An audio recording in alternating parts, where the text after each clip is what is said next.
Ya, Assalamualaikum warahmatullahi wabarakatuh.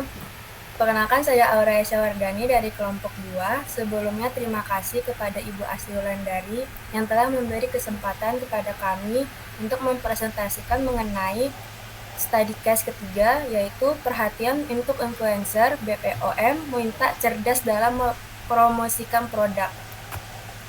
Sebelum masuk ke materi, berikut ada beberapa nama anggota saya, yaitu yang pertama Dede Adrian, kedua Kayla Vania, ketiga Atala Jordan, keempat Davan Surya, dan kelima saya Aura Aisyah Wardani. Berikut adalah poin pertama, yaitu situation analysis yang akan dijelaskan oleh Davan Surya. Silahkan. Oke, untuk case tadi atau masalah yang sedang terjadi, diantaranya ada Kepala Badan Pengawas Obat dan Makanan BPOM, Penny Kusumastuti Lukito mengatakan kosmetik dengan kandungan merkuri dan hidroquinone masih ditemukan. Padahal jelas kedua bahan di atas berbahaya dan tidak sesuai standar produk BPOM. Yang kedua, ada para influencer masih belum cerdas dalam memilih produk yang ditawarkan kepada masyarakat. Yang ketiga, ada Penny mengemukakan secara etika ada 3 hal yang harus diperhatikan influencer sebelum mengunggah produk yang dipromosikan pada masyarakat luas. Di antaranya ada pastikan produk yang akan diulas merupakan barang legal yang memiliki izin edar resmi dari BPOM. Yang kedua, ada para influencer diminta jangan menggunakan kosmetik yang memiliki klaim berlebihan. Contohnya kosmetik yang dapat mengubah kondisi kulit seseorang baik menghilangkan sesuatu atau memutihkan. Yang ketiga, ada sebelum mengunggah materi untuk promosi di sosial media, lebih baik influencer menggunakan kosmetik itu terlebih dahulu dan memastikan keamanannya. Adapun sepanjang 2019 lalu nilai temuan kosmetik ilegal ini masih mencapai di angka 185,8 miliar. Lebih merisaukannya lagi, dari pengungkapan perkara berdaya ungkit tinggi sepanjang 2019, ada 335 perkara dengan nilai ekonomi 345,5 miliar dan kosmetik ini menyumbang perkara yang paling banyak, yaitu sebesar 144 perkara atau setara dengan 43% dari angka total. Dan yang terakhir, ada tercatat konsumsi fashion dan kosmetik di tanah air sepanjang 2019 tercatat sebesar 2,3 miliar US dollar. Di sisi lain, sepanjang 2019 patroli cyber dan pengajuan takedown kosmetik sebesar 1.720 produk. Untuk selanjutnya, problem analisis atau jelaskan masalah yang terjadi akan dibacakan oleh Kayla. Silahkan.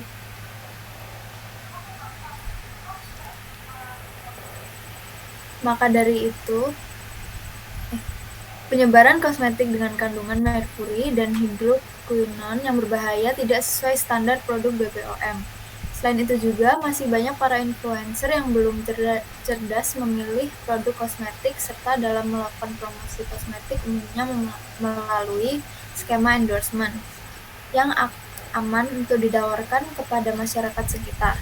Tak hanya itu, produk yang disebarluaskan masih ilegal dan belum memiliki izin resmi dari BPOM. Para influencer diperintahkan untuk tidak mengklaim produk kosmetik yang digunakan secara berlebihan sehingga terjadi miskomunikasi antara influencer dan masyarakat sekitar. Maka dari itu, para influencer diminta untuk menggunakan produk tersebut yang akan dipasarkan terlebih dahulu sehingga dapat mengetahui keamanan dari produk yang dipasarkan. Pada tahun 2019, nilai ilegal kosmetik mencapai sebesar 185,8 miliar rupiah. Bahkan lebih mirisnya dari pengungkapan perkara berdaya ungkit tinggi dengan penyumbangan perkara paling banyak, yaitu 144 perkara, setara 43% dari total keseluruhan dengan nilai ekonomi pencapaian 345,5 miliar rupiah. Konsumen di tanah air mencatat penggunaan kosmetik mencapai sebesar 2,3 miliar US dollar, sehingga terjadi patroli siber dan pengajuan takedown kosmetik sebanyak 1.720 produk. Untuk selanjutnya, yaitu decision analysis atau alternatif solusi yang akan dibacakan oleh Dedi. Silahkan Dedi.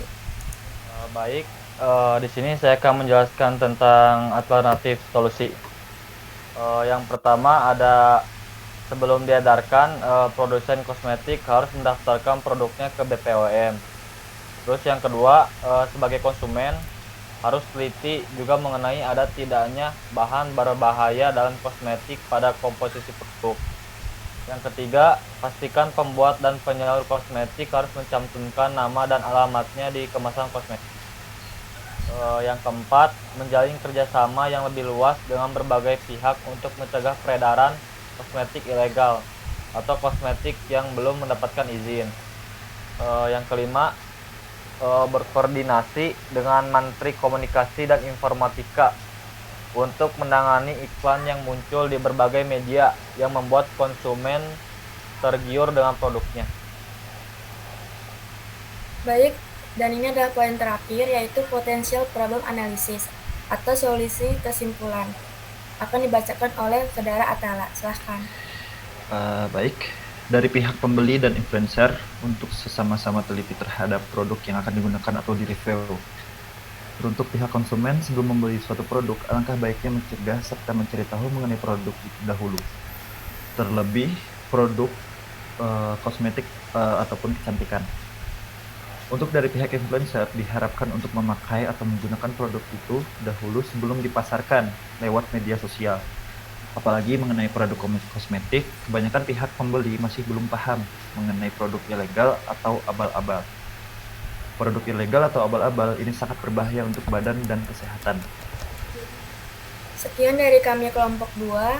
Apabila ada kesalahan, mohon dimaafkan. Terima kasih. Wassalamualaikum warahmatullahi wabarakatuh. Salam. Waalaikumsalam. Aduh. Apa? Masih banyak katanya kata baku. Kalau tahu. Masih banyak kata-kata bakunya. Oke. Gak apa-apa deh. Next ntar kalau ada kayak gini. Kata baku di mananya?